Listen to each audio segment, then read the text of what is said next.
Hey guys, got any big travel plans this summer? Well, I'm going to talk with you about how to choose a pet bird sitter while you are on vacation. So this is not something you want to wing because, birds require some special care. They can get very nervous when they're left alone. They get a separation anxiety. And, a lot of owners get very nervous too. You wouldn't believe the number of stories that I've heard being a bird behaviorist where people come home from vacation and their bird has plucked itself. And so that's not something you want to have happen to you. And so today I'm going to talk about, how to choose that bird sitter, some essential considerations that you need to look at.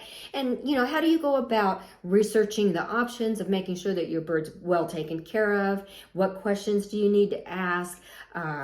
Getting those references, and then some special tips at the end that'll help you really keep track of your bird's safety, even though you might be halfway across the country. So let me introduce myself. I'm Diane. I'm the founder and CEO of birdsupplies.com, and my company manufactures a range of bird supplements that help birds stay well and calm and healthy. So one of the things I do specialize in is bird calming formulas. I've got a bird calming pack that has three great products in it. We have a parrot calming formula, bird tea that is made of adaptogen herbs, and then some hemp seeds that are for birds in particular. So stay with me and learn about how to, help your bird when you're on vacation. So when it comes to finding a pet sitter when you're on vacation, again, you don't want to wing it. Birds are very sensitive animals and they need a little extra TLC and special care, and maybe their routines need to stay, as close to what you usually do as possible. So choosing a pet sitter is kind of a big deal, and you want to start planning well in advance if you can for your trip. Summer travel season is the busy time, and so is the holidays at the winter holidays. And so planning several months in advance will give you the time to interview different pet sitters, to, have them do a meet and greet and that sort of thing. But the first question that you need to ask yourself is, do I want to board my bird at, say, a bird store that specializes in boarding, or a avian vet that takes in boarders?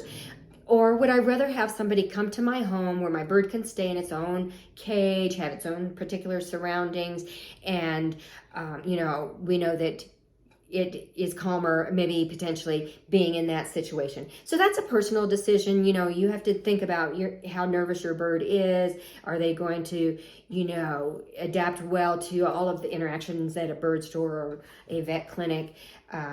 Or would they feel more comfortable at home?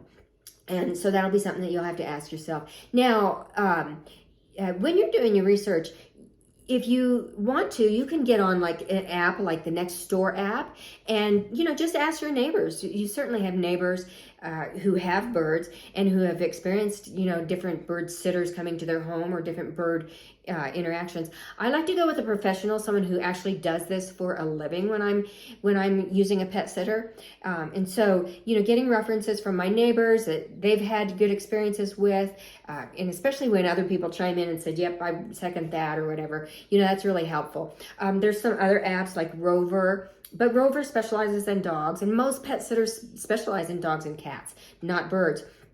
And so, that's why I like to go with the Next Door app to find, different pet sitters. You can also ask your avian vet, or you can ask if you've got a local bird club, if there's anybody that they recommend.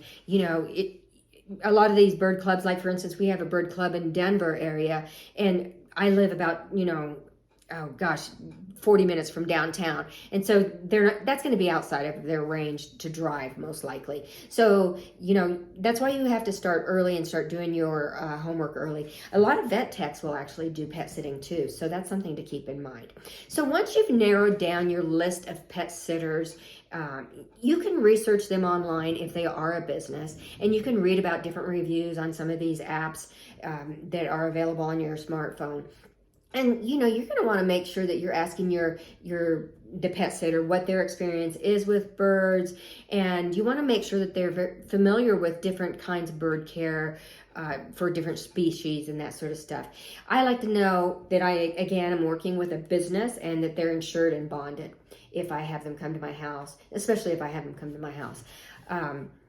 So, don't just rely on the online resources. Ask them to come and do a face-to-face meeting. They often call those meet and greets, and you can watch them how they interact with your bird, and that'll give you a good sense of how experienced they are with birds. People that aren't experienced with birds, they either love them and are fascinated by them, or they're scared of them. And so, just watching their body language, if you will, while you're interviewing them is going to be important.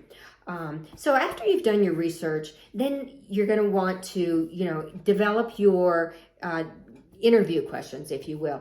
Now, if you go to my website, birdsupplies.com, and just type in bird sitter in the search bar, a sister article for this video will come up, and it will have 7 interview questions for you that you can write down and really just do more of a deep dive into the different individuals that you wish to interview. So, the first thing that I want to know is their experience with birds. And, the more detailed it is, the more experience they probably had, the more bird friendly they are. Then I'm going to ask, about their scheduling, because I want to make sure that my bird stays on their schedules. My birds stay on their schedules. I have a pretty strict, bedtime sleep routine for my birds, and, morning routine of feeding them and stuff. And I want to know, are they able to meet those accommodations? So it's kind of a 7 to 7 and thing. So maybe once or twice a day, come in at 6 or 7 and shut the lights down at 6 or 7 so that they can get their sleep. I don't want to come home to a highly hormonal bird, that's for sure. So I also want to know, for me in particular, one of my birds is on some medication. I want to know that they know how to give that bird medication if it need be, and even ask them to demonstrate it for me so that I can see how they handle the bird. Are they handling it safely and not, kind of crushing its air sacs and that sort of thing. You want to make sure that they're actually they really are very experienced with birds. Then I'd like to get their references from birds. From bird care, and I want to know about any certificates, with national pet sitter associations that they might belong to, their city license, are they bonded and insured, and that sort of stuff. And then I also want to know, a lot of these people will do an intake questionnaire or leave you with an intake questionnaire where they are getting the name of your vet and your routines, your feeding, what you feed during the day, how you make the chop, that sort of stuff, and when you put the bird to bed. And if that questionnaire isn't very thorough, then I kind of steer clear from them. I want to make sure that, my birds are going to be very well taken care of.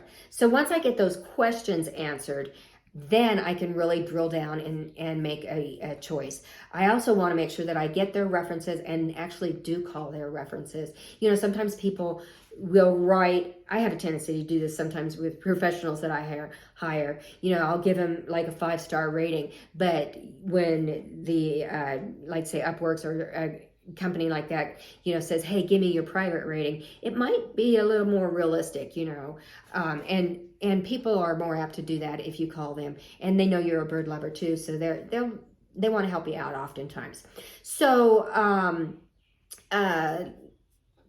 anyway, the next thing you're going to want to do once you've narrowed down your choices is you're going to kind of really want to go with your gut. And I like to have a couple of different options. I could take it to the vet if I have to, or a pet store. I really don't like to do that. I don't want to expose my birds to any, biosecurity issues that might be in a vet office or a pet store, because those boarding areas, they often put all the birds together in the boarding area. And so that's why I like to stick with an in-home pet sitter. But, nothing would spoil my vacation more than knowing or being worried sick that my birds were like depressed or not being well taken care of, maybe hadn't been fed properly and that sort of thing. So, you don't want to ruin their sense of safety, and you don't want to ruin your own vacation. So, really do put a lot of thought into this ahead of time.